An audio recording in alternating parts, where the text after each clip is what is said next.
Hello, a great evening to you. Warm welcome to Business Life. Coming up in this edition, Bank of Ghana advises financial institutions to invest in technology to help deal with increasing fraudulent cases. This is a dynamic, if you like, thing, and so we need to be very innovative. However, the bases are the same. Some financial institutions push for more investments in the pharmaceutical industry to grow its potential. A very good collaboration that will bring in Access Bank to enable pharmacists who are contemplating or currently in a situation where they intend to open their own pharmacies to be able to do so. Plus, on the Joy Business Van today, we will feature the entrepreneur behind Globe Productions, Lateef Abubakar, who is taking theatre in Ghana to another level. We've got details of these and many others shortly. Please stay.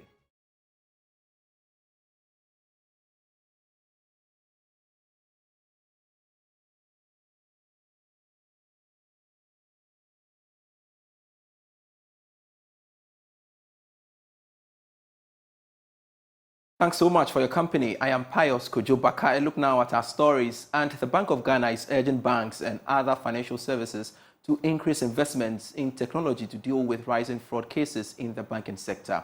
Head of Stability at the Bank of Ghana, Dr. Joseph France, stated that risk assessment must be considered as a critical aspect of gatekeeping to safeguard the banking sector.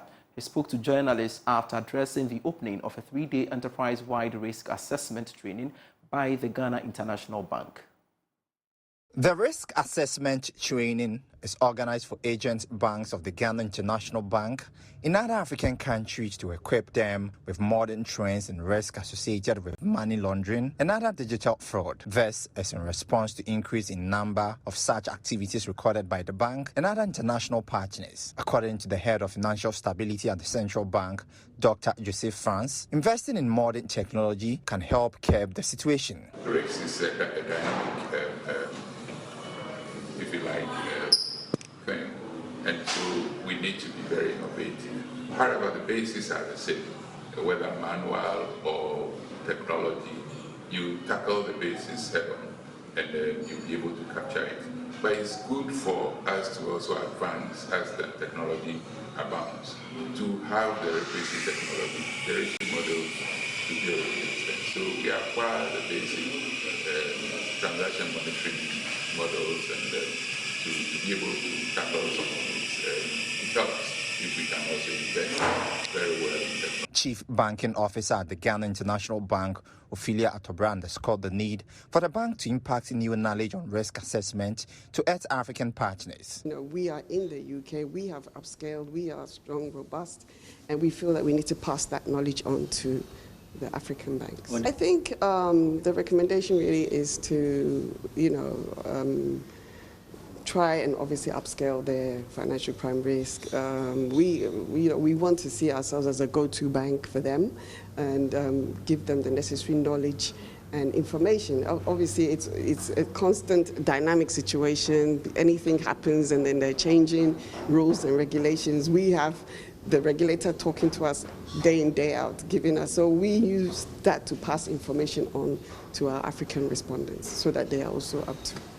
This is part of measures by the bank to assist local banks in dealing with new risk in the banking system.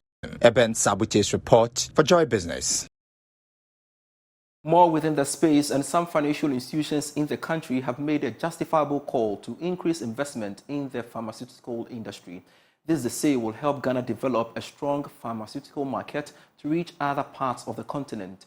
Speaking to Joy Business at partnership program between Access Bank Ghana and the Pharmaceutical Society of Ghana, the executive director in charge of wholesale banking at Access Bank, James Bruce, said his outfit is giving financial advice to pharmacists in addition to financial supports.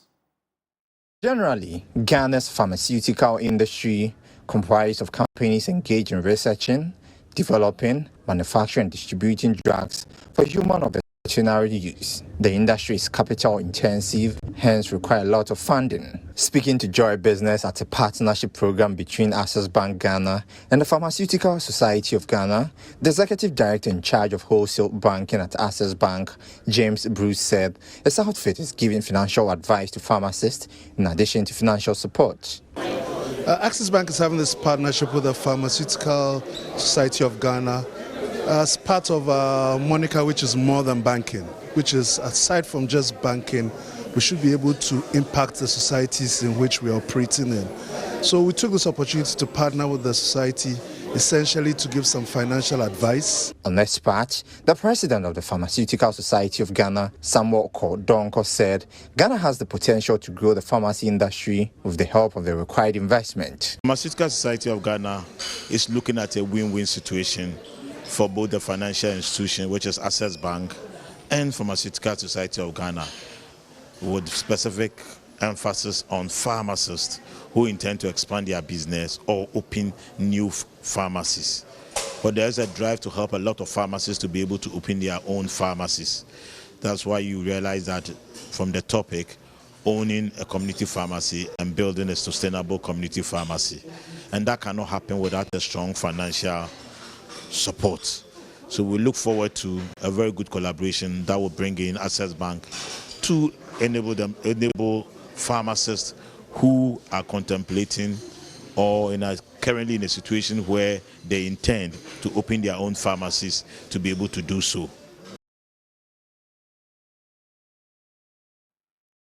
Moving on to some other stories, the Ghana Electronics and Musical Instruments Dealers Association is asking the Finance Minister, Ken Ofori-Atta, to use the media budget, address the fluctuating cedi to ensure relative stability in the market. Chairman of the Electronics and Musical Instruments Dealers, Vincent Osei, appealed to the Finance Minister to consider pegging the cedi at a fixed rate to reduce the cost of doing business in the country. He spoke to Joy Business at a health screening for the elderly as part of the association's 15th anniversary celebration. Here is more. Even before Finance Minister Ken Ofori-Atta prepares to present the media budget come Monday, the Ghana Electronics and Musical Instruments Dealers Association is asking the Finance Minister to use the media budget, address the fluctuating cedi, saying a strong exchange rate regime will go a long way to grow their business. Chairman of the Electronics and Musical Instruments Dealers Association, Vincent Osei, speaking to Joy Business on the sidelines of a health screening for the elderly as part of the association's 15th anniversary celebration, said a robust cedi performance will help reduce the cost of doing business in the country. The main point is the cedi. No businessman in Ghana, if the cedi is fluctuating, you'll be able to work out things well. No businessman. If the cedi is pegged at one position, then you businessman, you can sit down and plan very well. As you will say, if I'm bringing this one, this is how I'm going to sell it. If the cedi is not pegged at one position, selling even becomes difficult. You have borrowed some money from the bank, bring out goods, and now the cedi is inflating. So you can't even price your goods. Your loan to is draining you. So it's become very, very big. So if the finance minister will be able to touch on this area, I think it will help us very well. Financial Secretary of the Association, Akins Into, said they will do all they can to support and sustain their members in these trying times. We want to build them financially so that the younger one also have a capital to build themselves and their family and the nation as a whole. If new people enter into the business, one, employment also come in.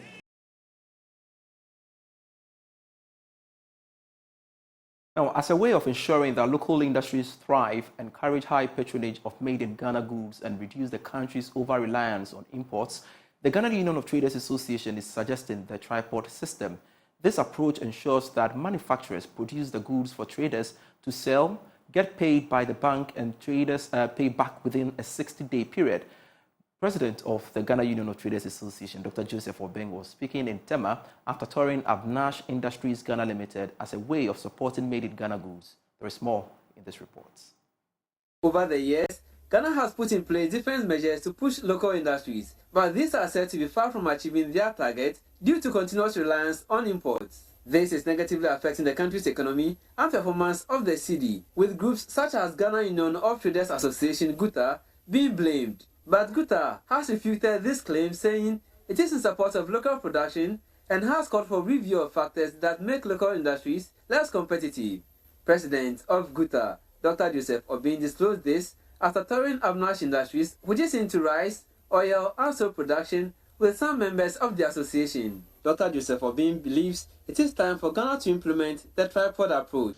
So that what happens is that the tripod scheme, it means that the government should earmark a fund, like the Obatampa fund, the status fund that you are talking about, or as a one pool of, so that will be the Apex Bank, and then the manufacturers, when I go and buy from the manufacturer on credit, the manufacturer take my pro forma to the bank for payment, and then I'm given about 3 months to pay the bank. So it's a tripod scheme that's supported by government. It means that we are able to source credit directly from the manufacturers who are not capable to give the credit. Abnash Industries, since 2018, has seen a sharp decline in production owing to factors including taxation, benchmark value, cost of utilities, among others. The company, which could boast of about 1,000 workers, is now having less than 300. Vipul Jain is the group head industry. So what you see here is a wonderful facility to produce quality oil, and if you see the facility here, I don't think anybody can produce at lower cost, provided the taxation system is right. The country has to give some benefit to us in terms of the taxation, and there has to be an umbrella on us. We used to do huge volumes in 2018, and the volume started going down when 50% benchmarking came, then 75%, and now the cascading effect of 6% tax plus the VAT, which Togo people do not have to pay. It is the wish of local businesses for government to walk a talk of making Ghana a hub in West Africa by making the business environment friendly. Now, the University of Ghana Business School says it is poised to support the growth of business education in Ghana through various measures it is embarking on. According to Dean of Students, Professor Justice Bawele, the school is engaging various corporate institutions to support its quest for quality and practical business and finance education in Ghana. He spoke to Joy Business at a sword curtain ceremony for its new 145 million Ghana cedis graduate building. The multi-purpose graduate building belonging to the University of Ghana Business School is expected to create a conducive environment for students. Professor Bawele described the ceremony as a defining moment in the history of the University of Ghana Business School. Well, so the University of Ghana is a world-class university. The business school is a world-class business school. Part of our mandate is to create an environment that there can be world-class education taking place. The business school attracts the best and the brightest, both for its undergraduate programs and the graduate programs. It's not possible for us to bring all the big corporate 5-star managers from corporate Ghana for training and not have a place that befits their status as 5-star generals in corporate environment. And so even though we have had the current building and served us well, currently, because of the numbers that we're dealing with and the fact that we need to enhance the capacity of our training and provide the state-of-art lecture halls that have state-of-the-art technology that can help us to be able to improve upon the kind of training that we deliver as a business school, this building has become actually important. Currently, our building is unable to take even 40% of our graduate students. So if everybody has to come to school, we don't have the space for it. We cannot be a world-class business school without having adequate infrastructure. So this is meant to create enough space to take care of our teaming graduate students. The University of Ghana has an agenda to increase graduate enrollment, and the business school is at the center of delivering this. Vice Chancellor for the University of Ghana, Professor Nanaba Apia Amfo, said the commendable move reechoes the school's mission to lead not only in academics, but also in modern facilities. Now leaders in their respective fields. The building is expected to be completed by 2025.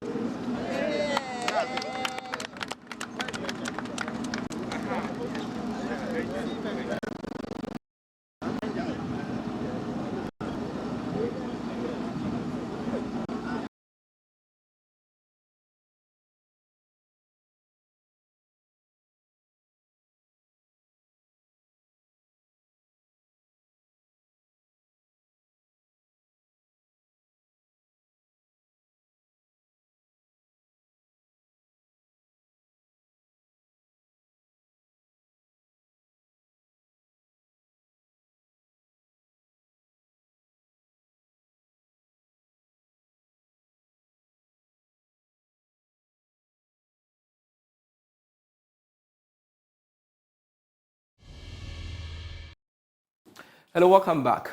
Becoming a playwright was his original dream. However, Lateef Abubakar is taking theatre in Ghana to another level.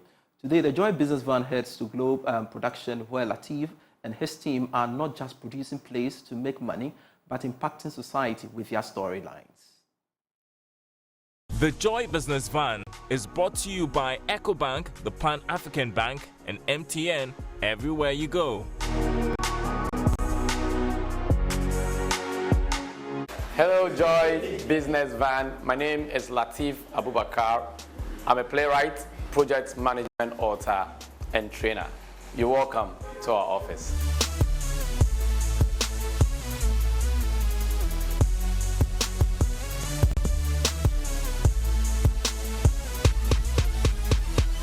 If anyone told Lateef Abubakar that he was going to be a playwright or do theatre, he probably would have laughed it off.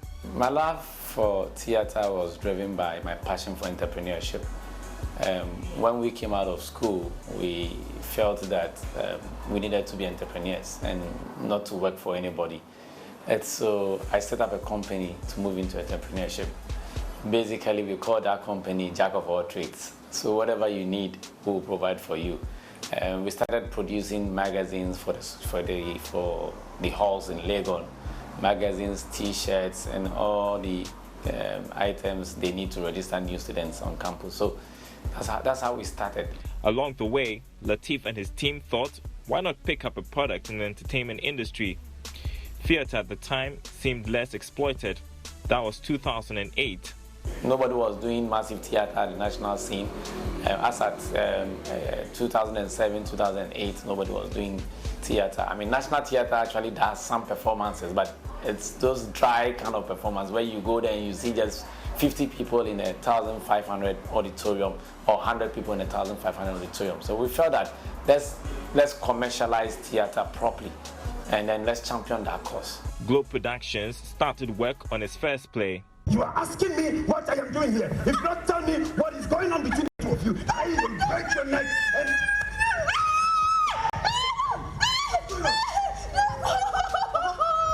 Why would you do that? Why would you do that? You can go to jail for this. Lateef's first play was titled Romantic Nonsense, which was staged in 2009 on Valentine's Day. And Romantic Nonsense was a hit. I mean, we had a full auditorium and we had to repeat the play again. So it tells you that we did that in partnership with Joy FM. I remember on Valentine's Day. And we had a full house, 2 shows. And we repeated it again. We had a full house again. So it was very successful in terms of our first production. And that actually motivated us or cemented our interest in theatre after that particular production. That play got international traction. It earned Lateef an interview with the BBC. The success with Romantic Nonsense motivated Lateef and his team to go on with the next production. But things didn't quite turn out as Lateef had hoped. The playwright he worked with pulled out, and the media partnerships did not produce the expected hype. It flopped. That was the beginning of, how do I call, a very bad experience with theatre. I had so much pressure from my dad and my family to stop entrepreneurship and theatre work and move into corporate world because I had opportunity to actually get job. My dad was well connected, that's the truth, and he had his own businesses that he wanted me to handle. But I was like, no way, theatre is what I want to pursue. I want to be an entrepreneur and I don't want to work for anybody. So then he was like, okay, so you pay for your debts. And so we're owing like double, like about 50 to 60,000 cedis then. Lateef was determined to pursue theatre. While he worked to pay off his debts from his side business, project management training gigs, he started trying his hands on writing his own scripts. Soon, there would be a breakthrough. A play written about Ghana's first president got the attention of the Kwame Nkrumah Centenary Planning Committee. We wrote a play about Nkrumah that talks about our history, fused with music and dance. And then they decided to sponsor. It went very well. Soon after, the Independence Anniversary celebration adopted that same play to be performed during the day before the Sit March at the National Theatre. I was paid some good sum of money. I also went to war. Just the year after, the Pan-African Congress, the Global Pan-African Congress, had their conference in Ghana, and they adopted the same play also. And then he also gave us. So, I mean, within two years, we had made some good sum of money from private theater production. Lateef decided to invest that in his next theater production. Well, look, everything bazaar in the cemetery there. It is true. Contrast to the white man's country. If you go to the white man's country, their cemetery, every place is green grass. But no, come to Ghana cemetery. If it is not a betting shop, I'm in Shani soil and there's smoking everywhere. The success story of theater in Ghana currently is that they must be happy. It must be interesting. It must also be comical. Otherwise, the audience will come back. People come to the theaters to release stress. So you need to make them happy. That is the test for every production house, to be able to keep your audience and grow them after each and every production. Next time on the Joy Business Van, we'll learn more about what goes into production and how Lateef's plays have not become just a source of entertainment, but making an impact on society. Those are the kind of plays we do. Plays that we feel will contribute to the development of our country is what we do at Globe Productions. We did something with the National Road Safety Authority on road accidents to us, titled Men Don't Die. We did something with Water Aid Ghana, titled Bring Back Our Rights, that focuses on children's right to clean water and sanitation. So, and we've done with a lot of partners like Star Ghana, UKA, Danida. We've done a couple of productions for them to promote national development and then to also contribute our quota to the promotion of theater in our society.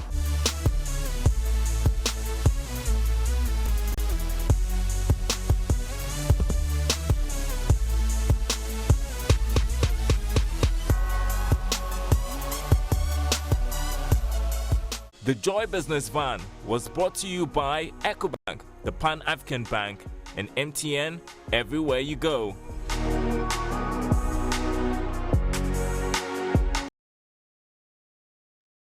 Thanks so much for watching Business Life with me, Pius Kojo Baka.